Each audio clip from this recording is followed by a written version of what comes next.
Dear friends, welcome back to my channel please classes.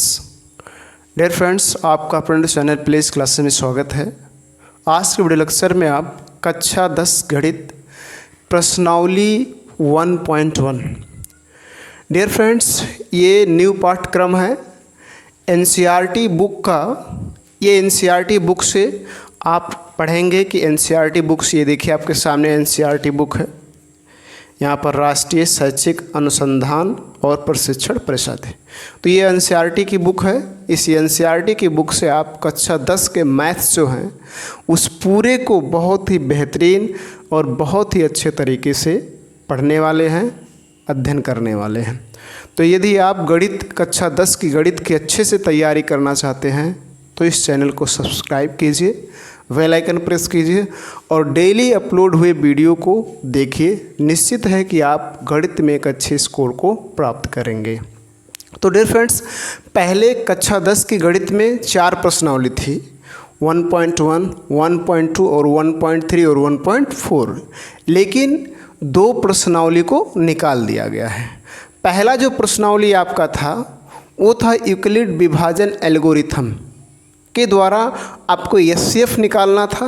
ये पहली प्रश्नावली थी, मैं पुराने बुक की बात कर रहा हूँ। और दूसरा प्रश्नावली ये था जो आपका आभास गुणनखंड के रूप में दर्शाना था, ये दूसरी प्रश्नावली थी। और तीसरी प्रश्नावली था आपका करड़ी में 2, करड़ी में 3, करड़ी में 5, करड़ी में 7 ऐसे संख्याओं को ये दर्शाना था कि सिद्ध कीजिए कि ये अपरमेय संख्या है। वास्तव में यहाँ अपरमेय संख्या है, लेकिन इसको सिद्ध करना था कि ये अपरमेय संख्या है। इस बात को आपको सिद्ध करना है, ठीक है, ये था। और अंतिम जो प्रश्नावली 1.4 था उसमें ये था अशांत और शांत, अशांत और शांत आवर्ती दशमलव के बारे में था।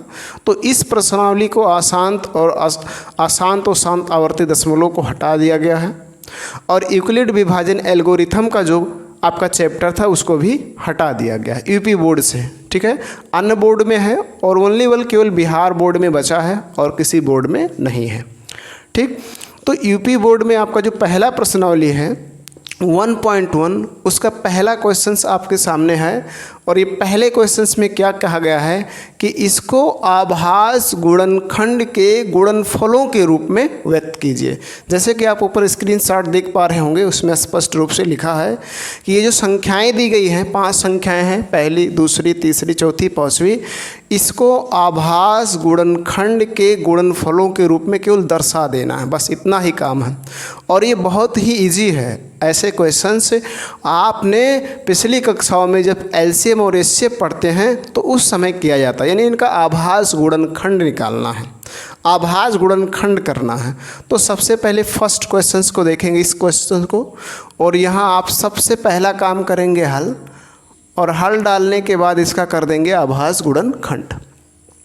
आभास गुणनखंड करने के लिए पहले संख्या को लिखेंगे, उसके बाद इस तरह से और इस तरह से लाइन खींचेंगे। सबसे छोटी संख्या जो होती है उससे भाग देंगे, यानी 2 से शुरू करेंगे।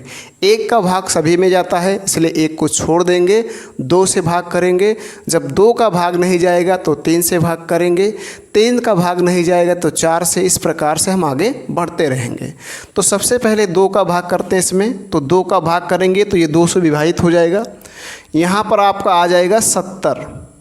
फिर अभी भी 2 का भाग जाएगा, 2 से डिवाइड करेंगे तो यहाँ पर आ जाएगा आपका 35। अब 2 का भाग नहीं जाएगा, 3 का, 4 का नहीं जाएगा, 5 का भाग जाएगा तो 5 का भाग देंगे, यहाँ आ जाएगा 7, और फिर 7 से भाग देंगे, ये हो जाएगा ख़त्म। ऐसा काम कब तक करना है? जब तक 1 ना आ जाए। जैसे यहाँ पर 1 आ गया तो अब कुछ नहीं करना है आगे। अब इसी को यहाँ पर नीचे लिख दीजिए। कैसे करेंगे? 140 को लिखेंगे, बराबर का निशान लगाएंगे, 2 गुणे 2 गुणे 5 गुणा 7, यह है, इसको ऐसे लिख देंगे। यदि आप चाहें तो इसको ऐसे भी लिख सकते हैं, 2 गुणा 2 2 बार है तो 2 पे घात 2 लिख देंगे, बात वही हो जाएगा। और गुणा में 5 और गुणा 7 ऐसा कर देंगे तब भी सही। ये भी आपका सही है, ये भी आपका सही है। तो बस इतना ही काम करना है सभी को। इसी तरह से इनको आभास गुणनफल के गुणनफल के रूप में लिख देना है, ठीक है। अब इसको देखते हैं, सेम काम ऐसे करना है, हल डालना है, और हल डालने के बाद पहले संख्या को लिखेंगे, फिर 2 से डिवाइड करेंगे, 2 से नहीं होगा तो 3 से करेंगे, 3 से नहीं होगा तो 4 से करेंगे, इस प्रकार से आगे बढ़ते रहेंगे। तो 2 से डिवाइड करें तो यहाँ हो जाएगा आपका कितना हो जाएगा, 7 दूना 14 और 8 दूना 16 यानी 78 हो गया।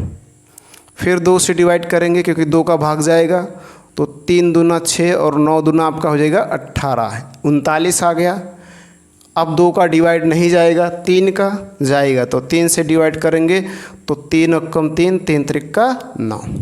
अब जो ये संख्या आया है 13, ये सिवाय 13 से और किसी से डिवाइड होने वाला नहीं है, तो यहाँ लिख देंगे 13, यहाँ 13 लिख देंगे और डिवाइड कर देंगे। अब यहाँ दर्शाएंगे इसको तो बनेगा 156 बराबर 2 गुणे 2 गुणे 3 गुणे 13, ये हो गया। अब इसी को हम ऐसे दर्शा दें, यानी 2 2 बार है तो 2 का घात 2 लगा दें, गुणे 3 लिख दें, गुणे 13। ठीक, तो ऐसा लिखा है तब भी सही है, ऐसा लिखा है तब भी सही है, बस इतना ही काम करना है। ऐसे इसमें भी किया जाए, हल डाल देंगे और हल डालने के बाद पहले संख्या को लिखेंगे, फिर इस तरह से करेंगे। इसमें 2 का भाग जाने वाला नहीं है, 3 का भाग चेक कर लेते हैं। 3 का रूल क्या है, सबको जोड़ते हैं, 5 2 7 8 15 3 18, 3 का भाग चला जाएगा। 3 से भाग दें, 3 एकम 3, 3 दूना 6, 7 त्रिक 21 और 5 तिहाई 15, ये हो गया। क्या फिर से 3 से डिवाइड कर सकते हैं, तो चेक करें, 7 5 12, 2 14 1 15, बिल्कुल होगा, तो 3 लिख देंगे। 3 चौक 12, 3 दूना 6, 3 पचे 15। अब फिर से चेक करते हैं 3 से, तो 5 2 7 4 11, 3 से डिवाइड नहीं होगा, 4 से नहीं होगा, 5 से हो जाएगा। 5 अट्ठम 40 और 5 25, फिर 5 से हो जाएगा तो यहाँ लिख देंगे 5 और यहाँ आ जाएगा 17, 17 पचे 85। अब ये केवल 17 से डिवाइड होगा और किसी से नहीं होगा, तो 17 से डिवाइड कर देंगे और यहाँ लिख देंगे क्या है, 3825 बराबर 3 गुणा 3 गुणा 2 बार है, सॉरी, उसके बाद यहाँ पर 5 होगा, 5 गुणा 17, ठीक है।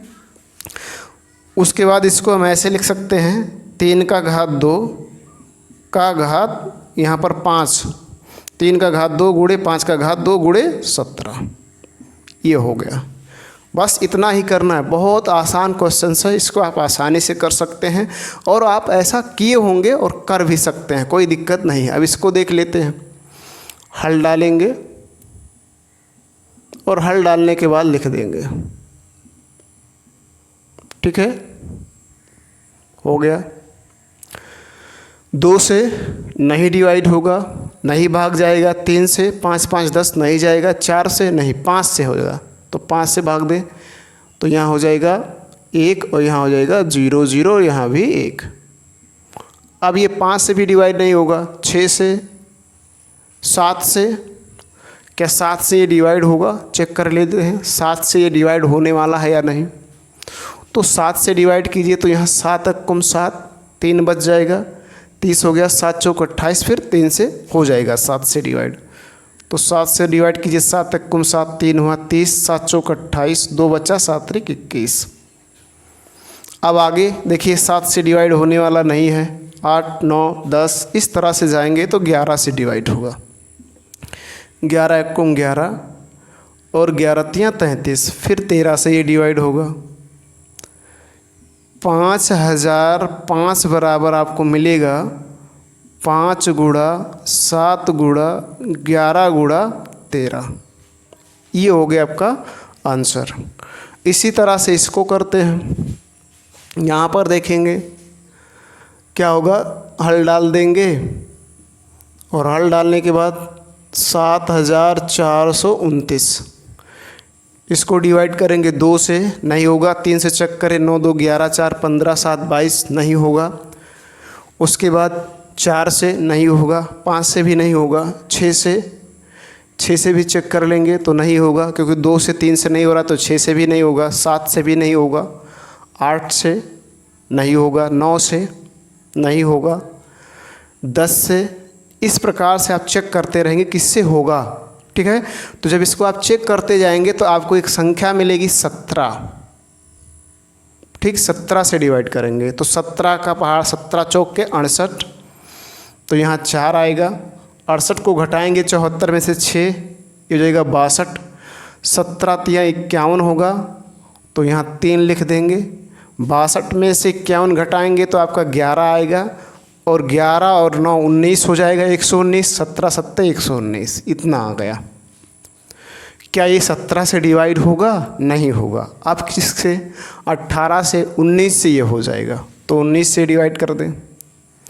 19 दूना 38, 5 बच गया, 19 तिया 57, और फिर 23 से डिवाइड कर देंगे तो ये एक आ जाएगा, यानी 7429 बराबर हो जाएगा 17 गुणे 19 गुणे 23, ये होगा। तो इस तरह से इनको आपको केवल आभास गुणनखंड के गुणनफल के रूप में दर्शा देना, यानी लिख देना। तो इस तरह से आप इनको आसानी से कर सकते हैं।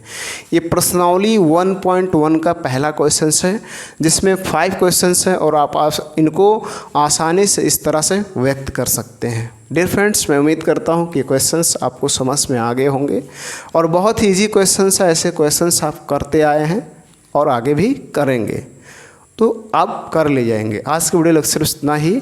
धन्यवाद।